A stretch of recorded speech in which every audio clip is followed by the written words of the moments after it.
Mas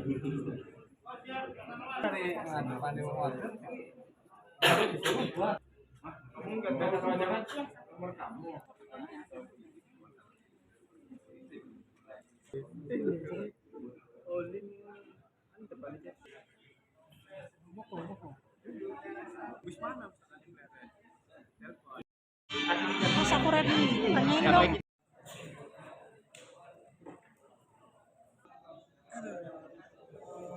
Ini BI soalnya kelas terukur.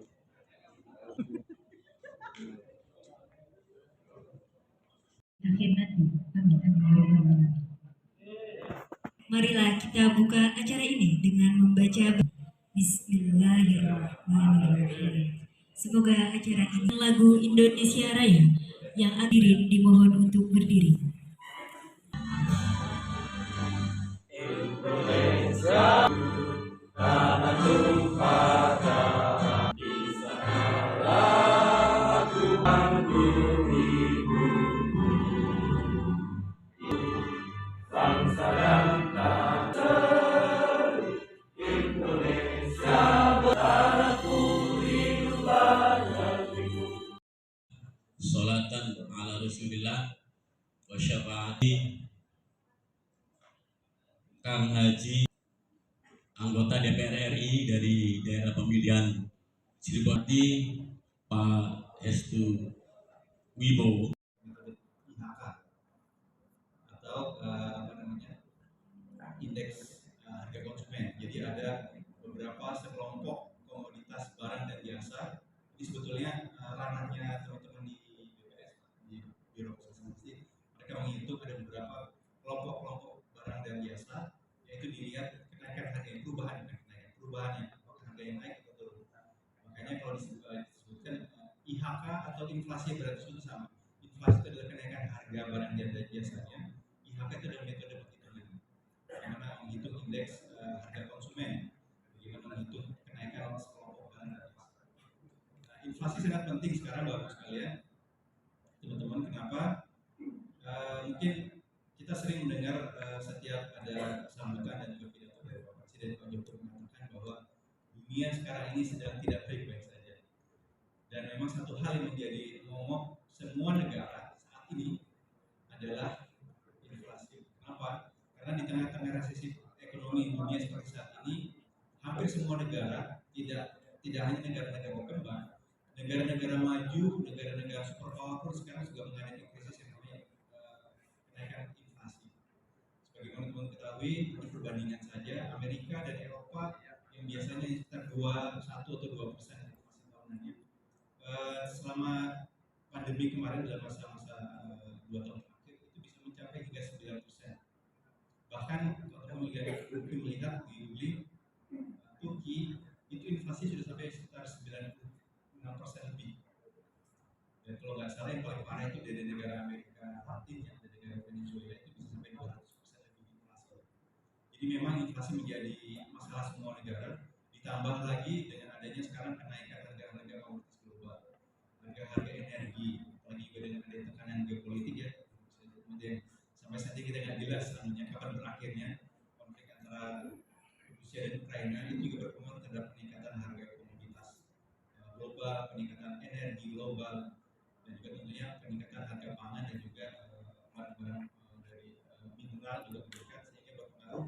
Dan sekarang yang menjadi permasalahan adalah masalah inflasi. Alhamdulillah di Indonesia pemerintah tentunya dengan stakeholders lainnya, dengan Bank Indonesia, pemerintah daerah seluruh Indonesia juga sekarang sudah berusaha bagaimana melakukan program-program pengendalian inflasi.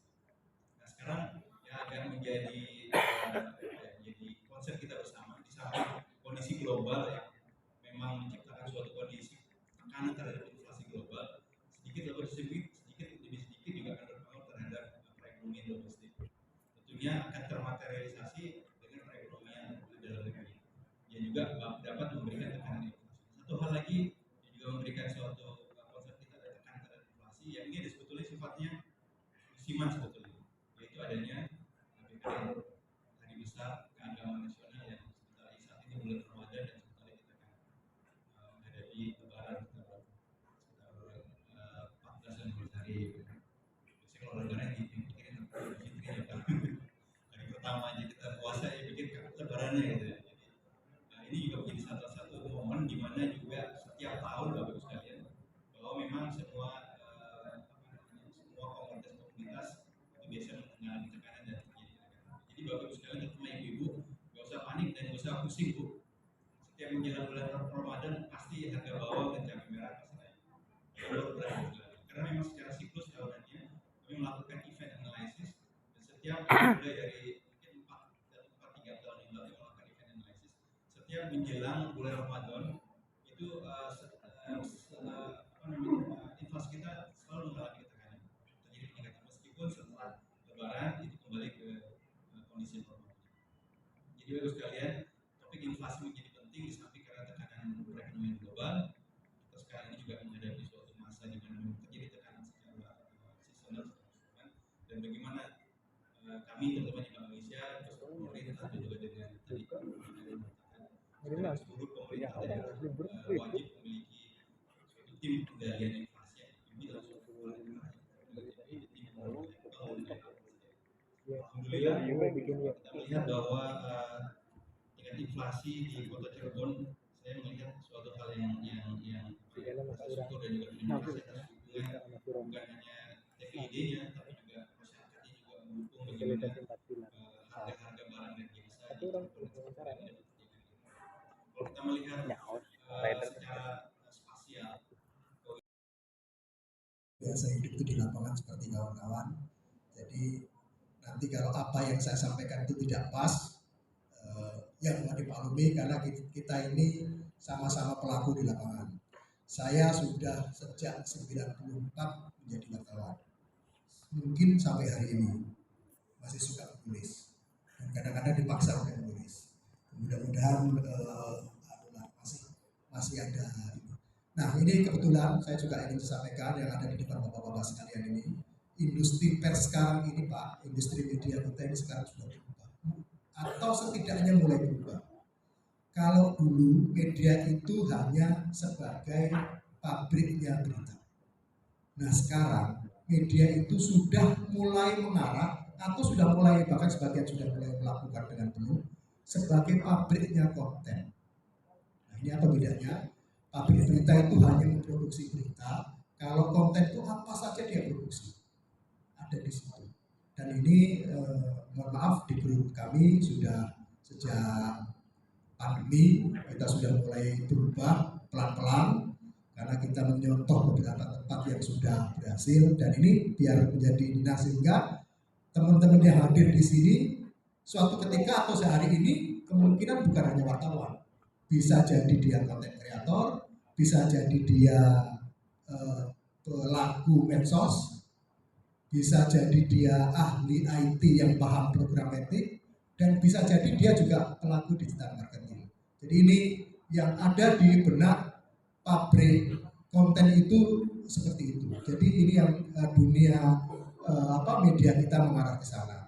Sehingga bagaimana kita berperan atau menjadi punya peran komunikasi efektif dengan di pengendalian inflasi itu, saya kira tidak bisa hanya bertumpu kepada satu bidang saja atau hanya cukup dengan berita. Semua harus terlibat di dalam pabrik konten tadi. Nah, saya kira yang hadir di sini semuanya teman-teman itu juga akan memproduksi berita, akan memproduksi konten karena banyak konten kreator akan upload di IG-nya masing-masing, di Facebook-nya masing-masing, di YouTube-nya masing-masing. Saya kira ini juga lebih efektif. Nah, tentang bagaimana peran kita media dalam rangka ikut menjadi salah satu unsur yang bisa menjadi mengendalikan inflasi dengan melalui komunikasi. Saya kira kita juga bisa bandingkan. Saya kalau di kantor itu selalu membandingkan berita. Misal begini, ada satu berita, ini tadi sudah hampir satu berita tentang kenaikan harga. Lebaran ini kalau Anda memberikan kenaikan harga, kalau bagi saya itu berita biasa. Tetapi kalau ada operasi pasar, itu jauh lebih menarik. Jadi dari data yang ada, dari 100 pembaca itu, ternyata hanya 24 orang yang membaca kenaikan harga. Sisanya itu dari 100 orang itu membaca di mana ada operasi pasar. Nah, itu artinya tidak selalu yang kalau dianggap kenaikan harga itu sebagai bad news, itu lebih buruk. Ternyata good news itu jauh lebih bagus daripada bad news dari hasil itu. Nah, karena itu kepada kawan-kawan, nah kalau apalagi teman-teman konten. Nah, kemudian berikutnya, kalau kenaikan harga itu biasanya hanya digarap oleh wartawan. Anak konten kreator nggak mau dia mengharap kenaikan harga itu, kecuali harga BBM. Karena BBM itu agak ada kaitannya dengan ini. Tapi kalau harga, tetapi kalau pasar murah, anak-anak konten kreator itu banyak yang agak ini. Nah, ini sebenarnya keuntungan bagi BI atau bagi TPD, tim pengendalian inflasi daerah, kalau bisa memanfaatkan itu. Nah, ini saya kira ini cara baik. Nah, kemudian cara apa lagi supaya kita ini bisa efektif dalam berkomunikasi ikut mengendalikan inflasi itu? Di antaranya begini, tidak semuanya harus berita yang bad news. Yang good news pun bisa kita lakukan. Contoh, soal kita kan sering memberitakan soal gagal panen. Juga sama, itu hanya sedikit. Sudah tahu kalau lagi musim banjir pasti gagal.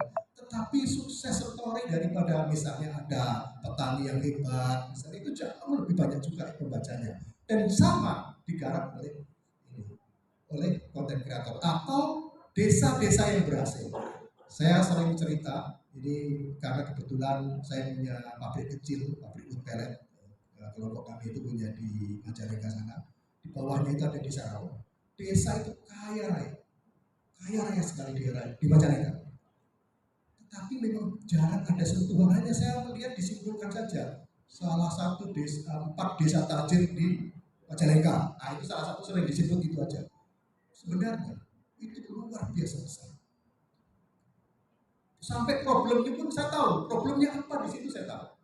Misalnya begini, desa itu ternyata penghasil makanan kecil yang dikonsumsi oleh anak-anak sekolah dari Cirebon, yang masuk ke Klaret, masuk ke Jogja, masuk ke Jakarta, masuk ke Semarang, itu rata-rata diproduksi dari Rawa.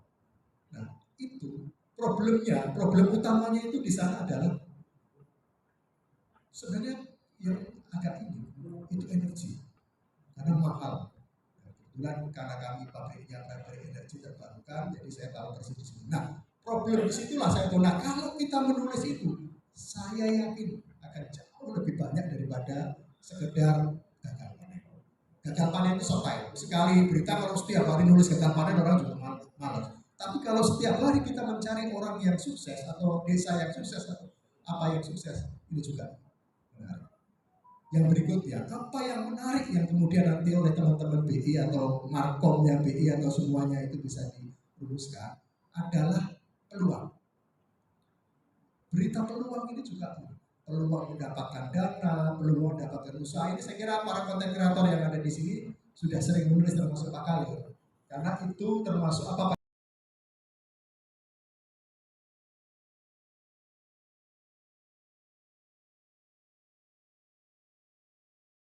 narasumber. Kalau saya tugasnya paling memfasilitasi bagaimana bisa pertemuan silaturahmi ini bisa terjalin.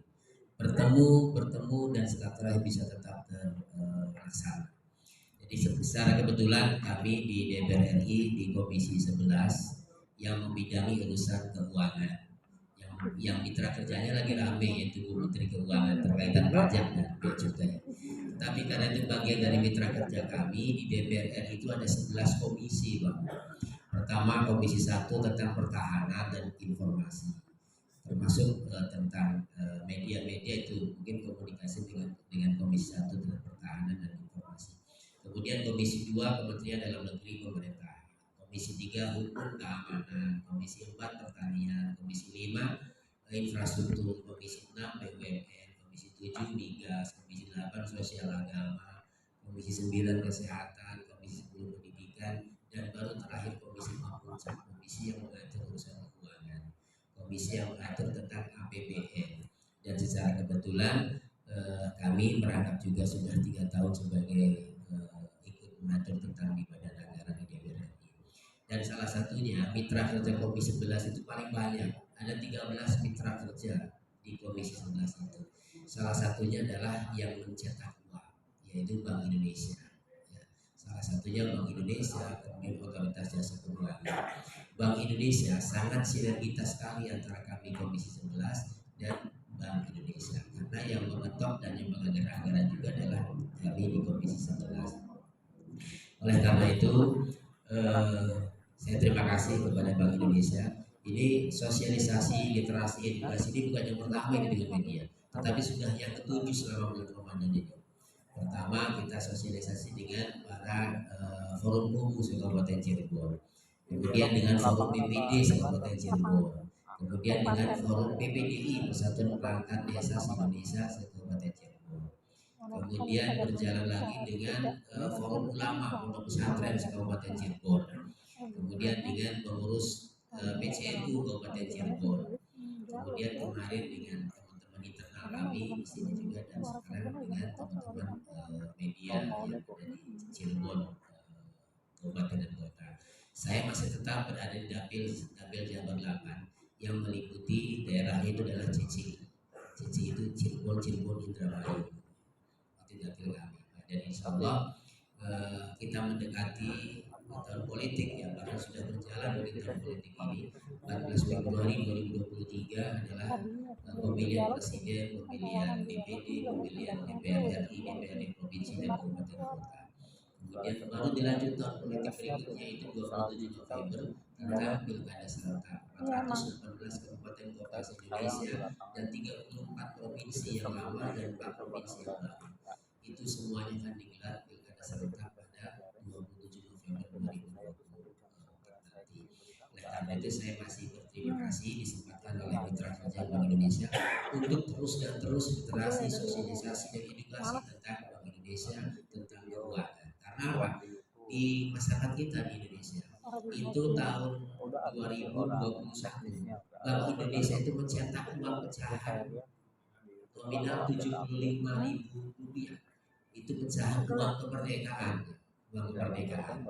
Mencetaknya juga tidak banyak, tetapi apa? Banyak masih masyarakat kita di desa, di kampung, bahwa itu dianggap uang 75.000 itu uang palsu. Uang tidak bisa dipakai untuk alat transaksi, uang tidak bisa dipakai untuk alat jual beli, tetapi itu aslinya itu uang asli yang memang diproduk oleh Bank Indonesia. Nah, dengan banyak sosialisasi dan literasi, maka semuanya itu banyak diberikan penjelasan kepada masyarakat, kepada pedagang juga. Nah, itu harapan kami, termasuk teman-teman media ini masih terus bisa untuk mensosialisasikan Bapak Ibu semuanya bahwa ini uang resmi 75.000. Uang yang bisa dijadikan alat tukar, alat jual beli, alat transaksi. Nah, itu masih perlu banyak disosialisasikan juga. Walaupun memang uangnya sudah tidak mencetak lagi ya, sudah tidak mencetak lagi karena terbatas pencetakannya. Jadi sekali lagi saya terima kasih pada teman-teman media, Pak Yanto, Pak Khalil, moderator dan Pak Hestu. Alhamdulillah, silahkan Bapak Ibu.